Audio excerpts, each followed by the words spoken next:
तो यार असली जियो धन धनाधन ऑफर तो मुझे लगता है जियो प्लेटफॉर्म्स का चल रहा है। मतलब पिछले 8-10 हफ्तों में वो ऐसे फंडिंग रेज कर रहे हैं जिससे सारे इन्वेस्टर्स का ओटीपी तो यार मोटा भाई के पास ही आ रहा है।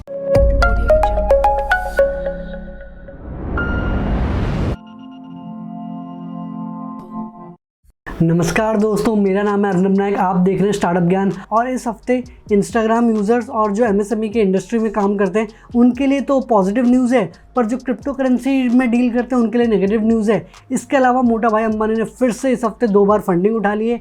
एक और नया इंडिया में यूनिकॉर्न बन चुका है और भी कई सारे इंटरेस्टिंग स्टार्टअप और फंडिंग न्यूज़ है। तो वीडियो को आखिर तक देखना, क्योंकि यार इस वीडियो में आपको काफ़ी कुछ सीखने को मिलने वाला है। और अब देर किस बात की, जल्दी से वीडियो शुरू करते हैं।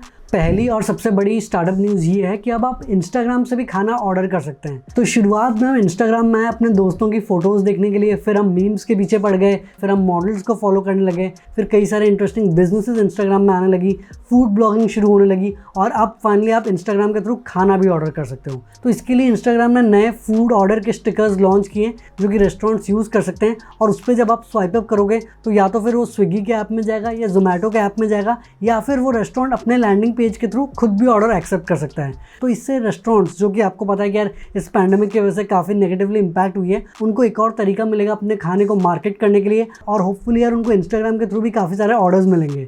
वैसे भी आपको पता ही है कि यार इंस्टाग्राम में फूड ब्लॉगिंग कितना ज़्यादा पॉपुलर है। तो होपफुली ये जो इंस्टाग्राम का नया इनिशिएटिव है ये भी सक्सेसफुल होगा। पर क्या आपको लगता है कि ये इनिशिएटिव सक्सेसफुल होगा? कमेंट्स में ज़रूर बताना। दोस्तों, हम इंडिया में जो रिटेल एक्सपीरियंस है उसके बारे में थोड़ा बहुत रिसर्च कर रहे हैं। इसके लिए हमने एक छोटा सा गूगल फॉर्म बनाया जिसका लिंक डिस्क्रिप्शन में है। और अगर आपने पीजी, फ्लैट या घर रेंट करने के लिए कोई भी ऐप यूज़ किया हो, जैसे 99 acres, magic bricks, housing dot com, no broker, तो अगर आप जो गूगल फॉर्म में क्वेश्चंस दिए हैं उसको अच्छे तरीके से आंसर कर पाएँ तो हमको काफ़ी हेल्प मिलेगी और शायद कुछ नए इंसाइट्स भी मिल जाएँ। तो इसके लिए जो भी लोग अच्छे से ये फॉर्म फिल करेंगे उनमें से हम 5 लकी यूज़र्स को चूज़ करेंगे जिनको हम 500 रुपये का अमेजोन का गिफ्ट वाउचर देंगे। तो ये कॉन्टेस्ट 1 हफ्ते तक वैलिड है और इसका रिजल्ट हम यहीं यूट्यूब में अनाउंस कर देंगे। तो अगर आपने इनमें से कोई भी ऐप यूज़ किया है तो भाई गूगल फॉर्म का लिंक डिस्क्रिप्शन में, ज़रूर इस सर्वे में पार्ट लेना। दूसरी न्यूज़ थोड़ी एक सैड न्यूज़ है, क्योंकि यार गवर्नमेंट शायद प्लान कर रही है कि यार क्रिप्टो करेंसी को पूरा बैन करने के लिए। तो यार जो क्रिप्टो करेंसी का जो इंडिया में मार्केट है ना, ये लिटरली चोर पुलिस वाला मार्केट चल रहा है। एकदम इन्होंने वक्त बदल दिया, जज्बात बदल दिए, जिंदगी बदल दी। तो पहले जैसे कि आपको पता है कि यार 2019 में आरबीआई ने स्ट्रिक्टली बैंक्स को इंस्ट्रक्शन दिए थे कि यार वो अपनी सर्विसेज उन लोगों को प्रोवाइड ना करें जो कि क्रिप्टो करेंसीज में डील करते हैं। तो उसके बाद क्रिप्टो करेंसी की डिमांड इंडिया में बहुत ज़्यादा कम हो गई। कई सारे क्रिप्टो करेंसीज के स्टार्टअप बंद हो गए। पर इस साल कुछ महीने पहले ही सुप्रीम कोर्ट ने ये जो आरबीआई का ऑर्डर था उसको इनवैलिड बताया और बोला कि यार क्रिप्टो करेंसी में इंडिया में डील करना इलीगल नहीं है। और बैंक्स को इंस्ट्रक्शन दिए कि यार लोगों को क्रिप्टो करेंसी में डील करने का मौका दिया जाए। उसके बाद आपको पता होगा कि यार कई सारे क्रिप्टो करेंसी स्टार्टअप्स वापस इंडिया में आने लगे। उन्होंने कई सारी फंडिंग भी उठाए। पर अब रिपोर्ट आई है कि यार गवर्नमेंट शायद पूरा क्रिप्टो करेंसी को बैन करना चाहती है। अभी इस रिपोर्ट में कुछ कंफर्मेशन तो आई नहीं है और बताया जा रहा है कि यार कई डिपार्टमेंट्स को भेजा गया है उनके व्यूज़ और ओपिनियंस के लिए। और अगर गवर्नमेंट को लगा कि यार ये क्रिप्टो करेंसीज को बैन करना चाहिए तो वो शायद ये रूल कैबिनेट के थ्रू पास करवा दे, जिससे कि यार ये एक्चुअली में लॉ बन जाए और उसके बाद क्रिप्टो करेंसी का बैन हटाना काफ़ी ज़्यादा मुश्किल हो जाए। तो यार मुझे पर्सनली खुद तो लगता है कि यार क्रिप्टो करेंसी को बैन नहीं करना चाहिए, रेगुलेट ज़रूर करना चाहिए। पर अगर आप एक बैन करोगे ना, एक सेक्टर में जो इनोवेशन होती है या जो उनका पॉजिटिव एस्पेक्ट होता है वो सारा चले जाता है। कई सारे स्टार्टअप्स और उन जो स्टार्टअप्स में जिन भी इन्वेस्टर्स ने इन्वेस्ट किया है उनका काफ़ी ज़्यादा लॉस हो जाता है और फिर वो अगली बार इन्वेस्ट करने से पहले डरते हैं। तो इससे पूरा इंडस्ट्री को काफ़ी ज़्यादा नेगेटिव इम्पैक्ट पड़ता है। तो गवर्नमेंट को एक बार सोचना चाहिए क्रिप्टो करेंसी को पूरा बैन करने के लिए। वैसे आपके क्या ओपिनियन है? क्या क्रिप्टो करेंसी को पूरा बैन करना चाहिए या सिर्फ रेगुलेट करना चाहिए? कमेंट्स में अपने ओपिनियन ज़रूर बताना। तीसरी न्यूज़ ये है कि यार अमेजोन ने एमएसएमईज को प्रमोट करने के लिए एक नया प्रोग्राम एमएसएमई एक्सेलरेट करके लॉन्च किया है। तो इसमें बेसिकली अमेजोन सेलर्स अपने ऐसे प्रोडक्ट्स को शोकेस कर पाएंगे जो कि एंटरप्राइज क्लाइंट्स को ज़रूरत होगी धीरे धीरे जैसे जैसे वो ऑफिस आना शुरू करेंगे। तो जैसा कि आपको पता है कि जो सोशल डिस्टेंसिंग है वो न्यू नॉर्मल हो गया है। तो इसके लिए ऑफिस में कई सारे चेंजेस करने पड़ेंगे, कई सारे और एडिशंस करने पड़ेंगे। तो ये सोशल डिस्टेंसिंग से रिलेटेड जो भी प्रोडक्ट्स सेलर्स बेचना चाहते हैं वो एमएसएमई एक्सेलरेट प्रोग्राम में पार्ट ले सकते हैं। और इससे एंटरप्राइज क्लाइंट्स को भी फ़ायदा होगा क्योंकि उनको बल्क में प्रोडक्ट सस्ते प्राइस में मिल जाएगा और जो सेलर्स हैं उनको भी फ़ायदा होगा क्योंकि उनको इतने बड़े बड़े ऑर्डर्स एक साथ मिल जाएंगे। तो ये जो ऑनलाइन इवेंट है वो 20 जून तक चलेगा। और ये बहुत अच्छी बात है कि यार गवर्नमेंट के अलावा अमेजोन और दूसरे ई-कॉमर्स प्लेटफॉर्म्स भी MSMEs की मदद कर रहे हैं। और जैसा कि मैंने आपको पहले भी पूछा था कि यार MSMEs के लिए बहुत सारे लोन, सब्सिडीज़ ये सब अवेलेबल तो होते हैं, पर उनका टर्म्स एंड कंडीशंस और रूल्स ये सारी चीज़ें लोगों को एक्चुअल में पता नहीं होता। तो इसके बारे में अगर आप एक डिटेल में सीरीज़ चाहते हैं नीचे कमेंट कर देना, मैं उसके पर भी एक सीरीज़ शुरू करने की सोच रहा हूँ। और जो लोग भी यार मुझे इंस्टाग्राम में फॉलो नहीं कर रहे हैं वो काफ़ी सारे इंटरेस्टिंग स्टार्टअप से रिलेटेड वीडियोज़ मिस कर रहे हैं, क्योंकि हर दिन मैं अलग 1 मिनट की startup, business strategy, tips, tricks, tools, recommendation in सबसे रिलेटेड अपने इंस्टाग्राम पेज में वीडियोस पोस्ट कर रहा हूँ, चाहे वो रिकमेंडेशंस हो या बड़े बड़े एंटरप्रेन्योर्स के सक्सेस टिप्स हो। तो यार लिंक डिस्क्रिप्शन में, जल्दी से आके इंस्टाग्राम में फॉलो कर लो, आपको और नॉलेज भी मिलेगी और होपफुली एक नया पर्सपेक्टिव भी मिल सकता है। अब बढ़ते हैं फंडिंग न्यूज़ की ओर और जानते हैं कि यार किस स्टार्टअप को कितने $1 मिलियन की फंडिंग मिली है इस हफ्ते। पहली और सबसे बड़ी फंडिंग न्यूज़ ये है कि यार फिर से जियो प्लेटफॉर्म्स ने इस हफ्ते 2 बार फंडिंग रेज कर ली है। तो यार असली जियो धन धनाधन ऑफर तो मुझे लगता है जियो प्लेटफॉर्म्स का चल रहा है। मतलब पिछले 8-10 हफ्तों में वो ऐसे फंडिंग रेज कर रहे हैं जिससे सारे इन्वेस्टर्स का OTP तो यार मोटा भाई के पास ही आ रहा है। Oh my God! Wow! और अगर हम इस हफ्ते की बात करें, मैं पहली बात तो यार पुराने हफ्ते की जो फंडिंग्स हो रही है उसकी रामायण फिर से आपको नहीं सुनाऊंगा। वैसे भी आप में से कुछ लोग कमेंट करते हैं कि यार भाई हर हफ्ते तो मुकेश अंबानी की फ़ोटो थंबनेल पे लगा के व्यूज़ ले जाते हो। भाई तुम्हें व्यूज़ की पड़ी है, मोटा भाई इतनी फंडिंग रेस कर रहे हैं ना, वो देखो इंडिया को किस लेवल पे लेके जाते हैं।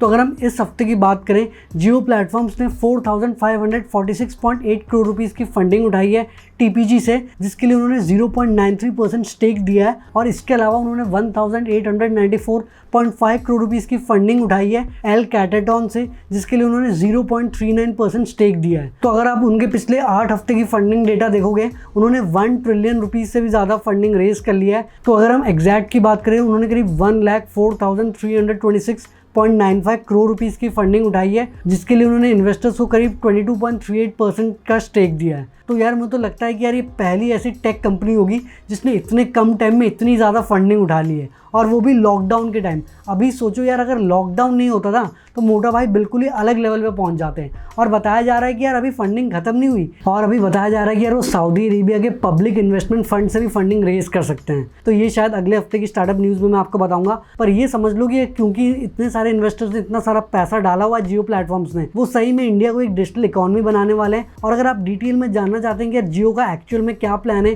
किन किन चीज़ों में वो एक्सपैंड करने वाले हैं, कैसे वो अपने ऑपरेशंस को स्केल अप करेंगे, तो इसके ऊपर मैंने 2 अलग अलग वीडियोस बनाई है जिसमें मैंने कई डिफरेंट पर्सपेक्टिव्स के बारे में बात किया है। और दोनों वीडियोस को काफ़ी अच्छा रिस्पॉन्स भी मिला है। 70,000 से ज़्यादा व्यूज़ है दोनों वीडियोज़ में। तो वो 2 वीडियो भी ज़रूर देख लेना, आपको एक नया पर्सपेक्टिव मिलेगा कि क्यों जियो इतनी ज़्यादा फंडिंग उठा रहा है। दूसरी फंडिंग न्यूज़ ये है कि यार Bangalore based SaaS startup postman ने अपने सीरीज C राउंड में $150 मिलियन की फंडिंग रेज कर ली है, और अब पोस्टमैन का वैल्यूएशन $2 बिलियन हो गया है। तो इसका मतलब पोस्टमैन भी अब एक यूनिकॉर्न बन गया है। और इंडिया में भी 4 मेन यूनिकॉर्न्स हैं SaaS इंडस्ट्रीज़ में, जो कि हैं ज़ोहो, फ्रेशडेस्क, एसेरिटस और ध्रुवा। पर जो सबसे इंटरेस्टिंग बात यह है कि यार पिछले साल पोस्टमैन ने अपने सीरीज B राउंड में $50 मिलियन की फंडिंग रेज करी थी, और उसमें उनका वैल्यूएशन $350 मिलियन बताया जा रहा था। पर सिर्फ 1 साल में उनका वैल्यूएशन $350 मिलियन से $2 बिलियन हो गया है। तो इससे आप थोड़ा बहुत गेस कर सकते हो कि यार किस लेवल पे पोस्टमैन ऑपरेट कर रहा है। तो वैसे तो यार postman as a side project शुरू 2012 में हुआ था, पर एक्चुअली कंपनी 2014 में लॉन्च हुई थी। बेसिकली वो एक कोलैबोरेशन प्लेटफॉर्म है API डेवलपमेंट के लिए, और अभी इस फंडिंग की मदद से वो नेक्स्ट लेवल पे स्केल अप करने वाला है। तो देखते हैं कि यार पोस्टमैन और क्या क्या नई नई चीज़ें लेके आने वाला है।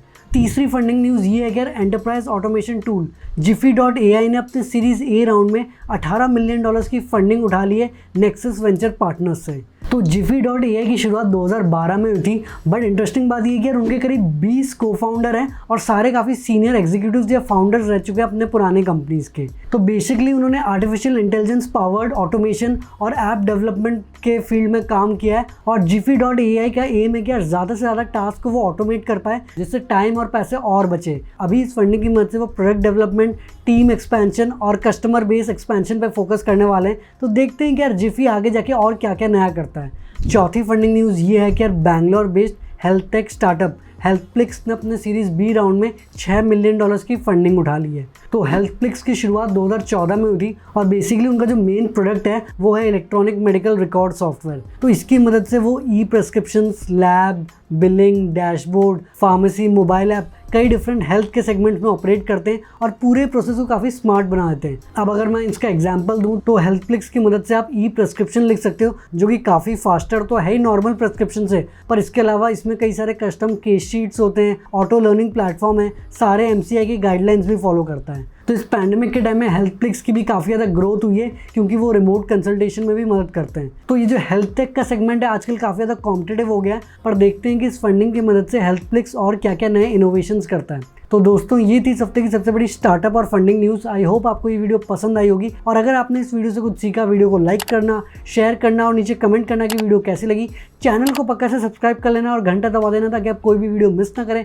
इंस्टाग्राम का भी लिंक डिस्क्रिप्शन में, जल्दी से आके वहाँ भी फॉलो कर लो। और क्या आप चाहते हैं कि मैं एक ऐसी सीरीज़ बनाऊँ जिसमें मैं आपको बताऊँ कि यार 10,000 रुपये में आप कौन सा बिजनेस शुरू कर सकते हो, या कॉलेज में आप किस टाइप के बिजनेसेस शुरू कर सकते हो, तो अगर इन टॉपिक्स पे वीडियोस चाहिए तो नीचे कमेंट कर देना, मैं इनके ऊपर भी वीडियो बना दूंगा। आगे हम ऐसे ही स्टार्टअप, बिजनेस, मोटिवेशन और एंटरप्रेन्योरशिप से रिलेटेड बातें करेंगे। तो जल्द ही मिलते एक नई और जानकारीपूर्ण वीडियो के साथ। धन्यवाद।